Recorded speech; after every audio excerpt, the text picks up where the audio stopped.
Oi, pessoal, a gente está começando mais um Papo de Quinta. Dessa vez, a gente está aqui em Nova Delhi. Eu estou aproveitando a missão internacional do CONSAD, como presidente do Conselho dos Secretários de Administração. Estamos aqui na Embaixada do Brasil na Índia e estou tendo o privilégio, o prazer de bater um papo aqui com o Wagner Antunes e o Tassiano Zirma. São dois diplomatas brasileiros que trabalham aqui na Embaixada da Índia em Nova Delhi.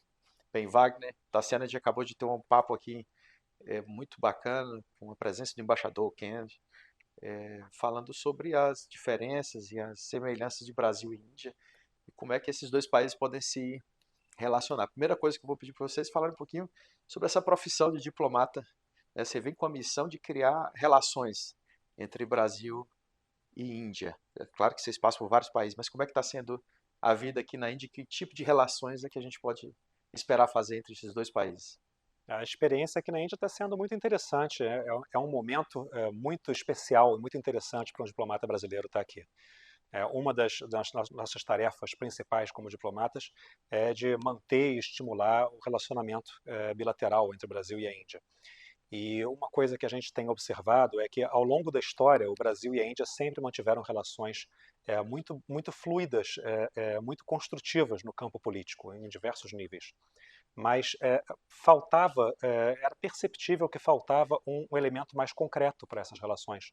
Uhum. O relacionamento econômico, sobretudo, estava muito aquém do potencial de dois países, do tamanho, da importância do Brasil e da Índia.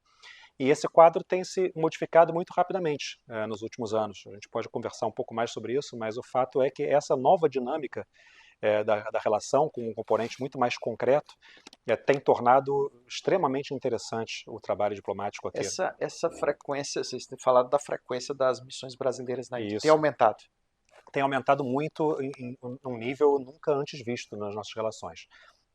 Eu tive o privilégio de ser convidado pelo embaixador para vir para cá há 1 ano e meio, 1 ano e 8 meses atrás, e desde que nós chegamos aqui no posto, eu já acompanhei a realização de 71 missões do Brasil à Índia. 71 missões, e aqui eu estou me referindo a missões com interesses econômicos concretos. Né? Sim, empresários que vêm visitar, Sim, empresários, governos. exatamente, empresários, governos, associações com interesses seja de comércio ou de investimentos ou de parcerias industriais, cooperação. Não estão incluídas nessa contagem missões de cunho puramente político, ambiental, mas missões realmente com objetivos... Estabelecer novas relações. Exatamente. E nessa área tecnológica, Tassiano, você que está aqui tocando, conhecendo mais profundamente a realidade aqui, a Índia é um país de referência tecnológica. Como é que você vê hoje a realidade da Índia nesse quesito? Bom, obrigado pelo convite. Eu sou responsável pelo setor de ciência e tecnologia aqui da Embaixada e cheguei aqui já tem 1 ano e meio, tenho uma experiência fantástica aqui na Índia. É um país que tem uma trajetória tecnológica muito singular, né, com seus próprios desafios e conseguiu construir uma bagagem, um acumulado agora de conhecimento, de experiências, né, que colocam a Índia num outro patamar em termos de tecnologia, né.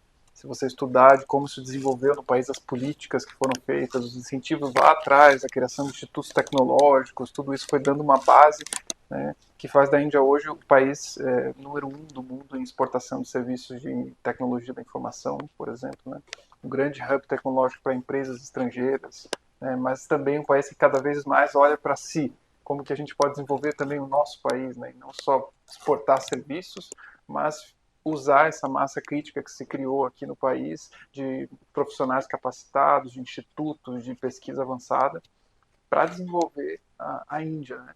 E isso tem sido uma fonte de inspiração, uma fonte de parcerias para o Brasil também, né? Dadas as semelhanças entre Brasil e Índia, como a gente conversou. Então, tem Olha sido... só, tem uma das lições que eu aprendi, quer dizer, não sei se aprendi, mas uma das lições que me foi, recebi esse implante na minha personalidade depois de 3 dias aqui, e acho que não serei mais a mesma pessoa depois de ver tudo que eu vi. É que os desafios humanos, de desenvolvimento humano, a pobreza, a falta de água potável, grande parte da população tem acesso a saneamento, a gestão do lixo, os problemas ambientais, nada disso impede o país, a nação indiana, o povo indiano, de buscarem soluções de ponta tecnológica pensando no futuro. Uma coisa não limita a outra. Quer dizer, a pobreza e o subdesenvolvimento e as desigualdades não são empecilho para que eles pensem no futuro, no que há de mais tecnológico, mais desenvolvido para melhorar a vida da população com alta tecnologia, ou seja, com soluções de políticas públicas que não se confundem, não são contraditórias. Quer dizer, eu consigo ter o problema ambiental, ter o problema da desigualdade, mas ao mesmo tempo o país foca em alta tecnologia. Como é que vocês, quer dizer, para a gente no Brasil isso parece ser difícil ainda de compreender. É verdade, é um país de contrastes, assim como o Brasil, né? Como a gente já conversou anteriormente, há muitas semelhanças entre o caso indiano e o caso brasileiro. E também, naturalmente, pontos onde há diferenças importantes, né? Mas o povo indiano é um povo muito criativo, muito resiliente, e o país como um todo está passando por um momento de ascensão econômica e geopolítica sem precedentes. E esse crescimento econômico e esse aumento de influência geopolítica também tem contribuído para criar oportunidades e criar novos mecanismos para ajudar o país a enfrentar esses desafios. Então, essa é outra das razões pelas quais é muito interessante estar aqui nesse momento, vivenciando esse É, momento único que eles estão passando. eu fico vendo, Wagner, assim, essa questão filosófica mesmo da sociedade indiana. As pessoas quando voltam de turismo na Índia dizem, nossa, lá é um caos, e é muita buzina, é muito trânsito desorganizado, e lixo na rua e tal.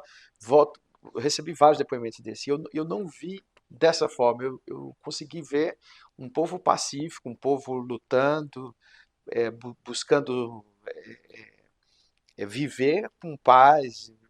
Me pareceu um povo pacífico, assim, não me pareceu um povo revoltado ou em conflito interno. Não, é verdade. Assim como o povo brasileiro, que também é um povo que costuma ver as coisas por uma lente mais otimista, sempre esperando o melhor, o indiano tem uma boa parcela disso também na sua personalidade. Então, realmente, o trânsito é um exemplo muito claro disso. Você vê um trânsito muitas vezes muito mais volumoso do que nós estamos acostumados no Sim. Brasil, em certa medida mais caótico.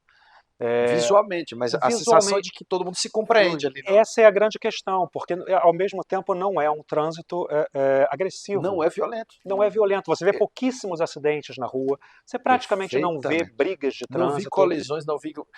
Teve uma chuva forte em Bangalore e o trânsito muito engarrafado. Lá não tinha buzina. A buzina é quando o trânsito está fluindo, meio que avisando: olha, estou passando, sai do Exatamente. meio, vai mais devagar. Mas eles não buzinam com o sentido de agredir a pessoa. Eu acho que eu vou pegar esse exemplo do trânsito para fazer uma analogia, porque como aqui o significado da buzina é diferente do Brasil, né? As pequenas coisas que a gente às vezes acha que vai ser igual ou parecido, mas na verdade tem modo de pensar muito distinto às vezes dentro da sociedade, e eu acho que esse esforço Brasil-Índia que a gente faz aqui é também de aumentar o conhecimento mútuo, né? A gente entender melhor o que a Índia valoriza, quais são as suas prioridades, como é que eles se comunicam, para que a gente possa fortalecer nossas parcerias, né? Então isso vai desde o trânsito até como o que eles comem, o que eles creem, né, como religião, o que eles entendem como sociedade, como que é o modelo de regulação, como que é a tecnologia. Boa parte do esforço da embaixada é tornar a Índia menos misteriosa para o Brasil, digamos assim, né? Em um lugar onde as pessoas possam ter segurança para vir, para investir, para explorar, como em outros países já foi feito bastante, né? Mas que no caso da Índia a gente acredita que ainda há um grande potencial para aumentar esse conhecimento mútuo. Bem, vocês dois, como dois quadros do Itamaraty, são pessoas de profunda cultura. Eu não vou me furtar a fazer algumas perguntas mais... a cara do Wagner, carioca. Não vou me furtar a fazer perguntas mais teóricas, mas assim, não sei por quais países você já passou. O Tassiano está dizendo que é o primeiro país Permanente, né, sim. que você está vindo Temporário foi na para um Suíça. consulado trabalhar. Mas a gente tem no Brasil, como um país colonizado, a sensação de que a gente tem que sempre se espelhar no colonizador. Então a gente olha para o europeu e diz, nossa, como são belos e organizados. Olha para o norte-americano, nossa, como são ricos e, enfim, futuristas, como são evoluídos. E visitar um país grandioso como a Índia muda um pouco essa nossa, até a nossa forma de nos percebermos como um povo também independente. Eu ouvi aqui mais de uma vez eles dizendo assim, depois da nossa independência, em 1947, a gente tomou as rédeas do país e decidiu investir em tecnologia. Eu fiz em 1951. Quer dizer, essa decisão de se pensar como um povo independente de uma colônia, mesmo que a cultura seja milenar, as religiões, o hinduísmo influenciou o hemisfério inteiro, né? A Ásia inteira é influenciada por essa cultura que nasceu aqui. Mas mesmo assim, ele sempre se refere assim: nós nos libertamos ao final da primeira metade do século XX e a partir dali a gente tomou as rédeas. Vocês não acham que falta um pouquinho do Brasil também essa sensação de independência? A gente declarou independência, mas aparentemente a gente ainda se venera os colonizadores. Vocês não sentem isso também, não? Olha, são dois países com trajetórias muito diferentes, né? Sim, a gente tem como ponto de semelhança que nós fomos dois países colônia de potências europeias, mas em momentos e contextos históricos muito diferentes e com uma trajetória histórica como um todo muito diferente. Eu acho que o Brasil, sim, você ainda encontra um pouco dessa reverência aos países do norte ou às potências antigas colonizadoras, mas eu não acho que isso seja tônica, pelo menos não da nossa atuação diplomática historicamente. O Brasil sempre se posicionou como um país que tem o que dizer ao mundo, como um país que levanta a bandeira dos interesses e da visão de mundo dos países em desenvolvimento. Então, ao longo da nossa trajetória de projeção diplomática, sempre defendida pelo Itamaraty, a gente sempre tenta colocar o Brasil como um país que não se alinha automaticamente à visão de mundo, aos interesses, aos objetivos dos países desenvolvidos. Pelo contrário, a gente acha que deve fazer parte da agenda internacional como um todo os interesses também do mundo em desenvolvimento. Nisso a gente vê um ponto de convergência interessante com a experiência recente indiana. No ano passado, a Índia, como você sabe, estava com a presidência do G20, que eles transmitiram para o Brasil. Chegando aqui na embaixada, vi várias placas do G20. Sim, foi um momento de muito orgulho, né, de forma muito positiva, muito orgulhosa. E essa transferência de presidência da Índia para o Brasil, do G20, teve um ponto de contato muito forte que foi a projeção internacional da agenda dos países em desenvolvimento. Não um alinhamento com os países desenvolvidos, mas pelo contrário, colocar, olha, é a hora... O G20 pensando sob a ótica dos países desenvolvidos. Exatamente. E foi muito conveniente nesse sentido que depois da presidência brasileira nós tenhamos transmitido a presidência para a África do Sul.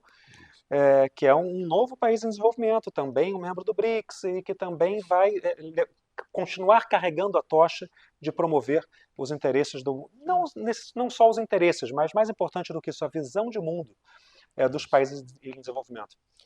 Eu vejo que a gente precisa fortalecer essa imagem que o Instituto Rio Branco tem esse papel, né? De ser o Brasil no mundo, né? E às vezes falta esse contato direto também do brasileiro com essa própria identidade que a nossa diplomacia leva mundo afora. O Brasil é muito respeitado, porque sempre coloca o debate no ponto que interessa, não só a si, né?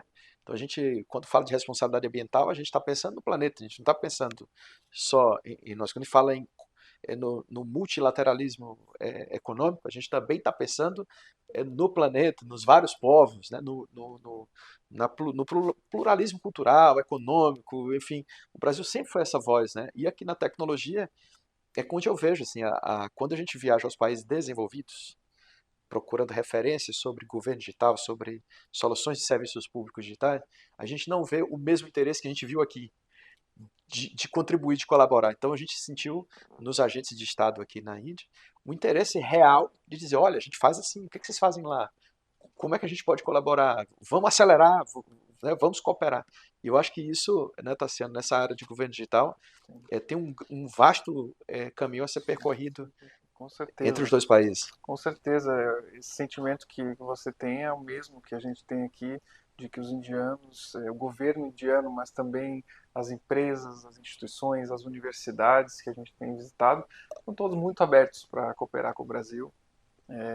Nos recebem de braços abertos, as oportunidades que a gente identifica são de interesse mútuo, não é só de uma via, né? Às vezes cooperações com países desenvolvidos não conseguem atingir esse nível de mutualidade que a gente consegue ter aqui em outros países em desenvolvimento, até por isso que a cooperação Sul-Sul tem um potencial muito interessante, né, a ser explorado, e o nosso desafio é conseguir dar conta de tudo isso e aproveitar essas oportunidades que têm surgido, né? Então, essas missões que têm vindo para cá têm sido oportunidades muito bacanas de a gente estabelecer diálogos.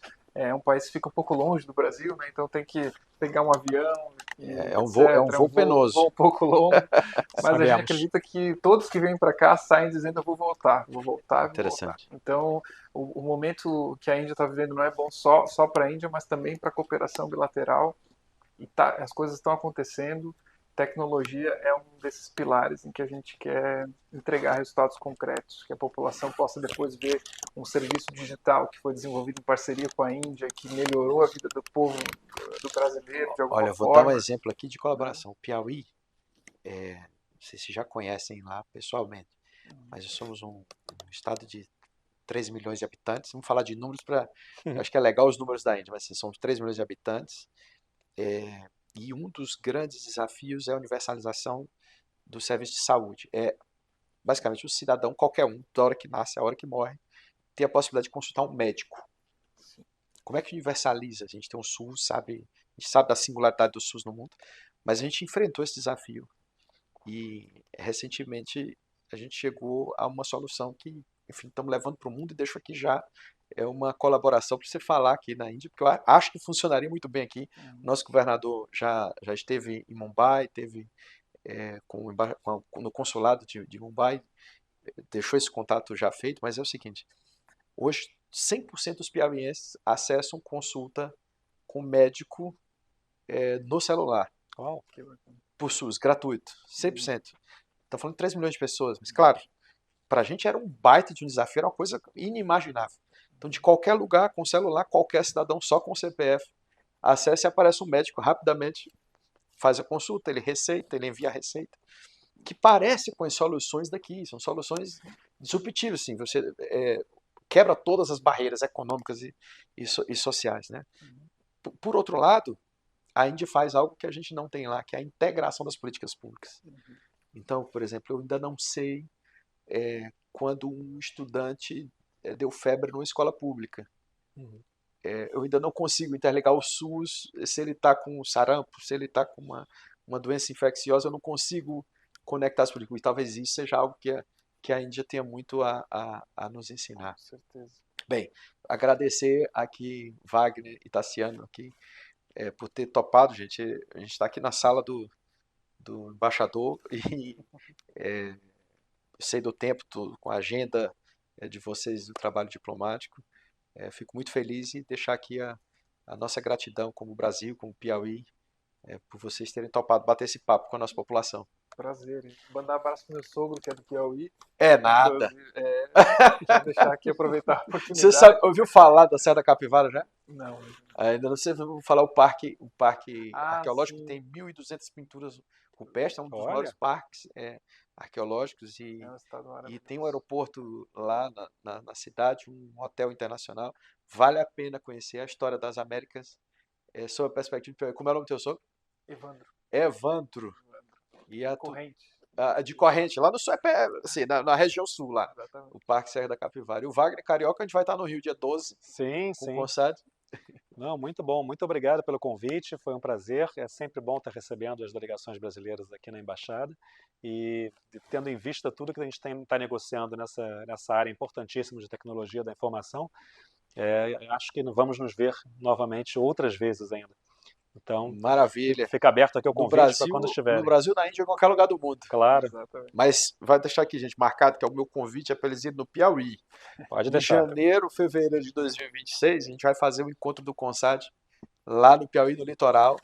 Opa. Em Parnaíba, o aeroporto já recebe voos a partir de setembro, regulares, semanais, 2, 3 vezes por semana. E vai ser um prazer recebê-los lá no nosso estado querido. Quente, menos quente que Nova Delhi. Sim. Obrigado, Bem. pessoal. Até a próxima Obrigado. quinta. Tchau.